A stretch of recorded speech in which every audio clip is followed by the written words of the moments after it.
New Relight opticals and computerised I clinic. हमारे यहाँ Sarojini hospital के आई स्पेशलिस्ट डॉक्टर अवेलेबल। अपनी आंखों का मुफ्त मुआयना करवाइए। जी हाँ, सन ग्लासेस 99 ऑनवर्ड। अस्सलाम वालेकुम नाजरीन, 7H न्यूज सच को रखे आपके आगे। मलकपेट के इलाके नलगुंडा फ्लाईओवर पर बस की टक्कर से एक खातून मौके पर ही फौत हो गई है। ऐसा बताया जा रहा है कि इस खातून को बस ने टक्कर देकर राह फरारी अख्तियार कर ली।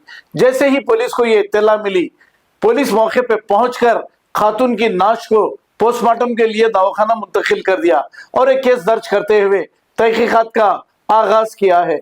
आइए देखते हैं इसी की report.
New Relight opticals and computerised I clinic. हमारे यहाँ सरोजनी हॉस्पिटल के आई स्पेशलिस्ट डॉक्टर अवेलेबल। अपनी आंखों का मुफ्त मुआयना करवाइए। जी हाँ, sun glasses 99 onward, any number glasses from 250 onward, contact lenses any colour ₹99 onward. जो हजरात 60 साल की उम्र से ज्यादा है, हज और उम्रा जाना चाहते हैं, उनके लिए बिल्कुल free number glasses, free home delivery और free eye checkup. New relight optical, Talab Katta, main road, opposite to Baba Bahauddin Dargah. Mobile 9848392127।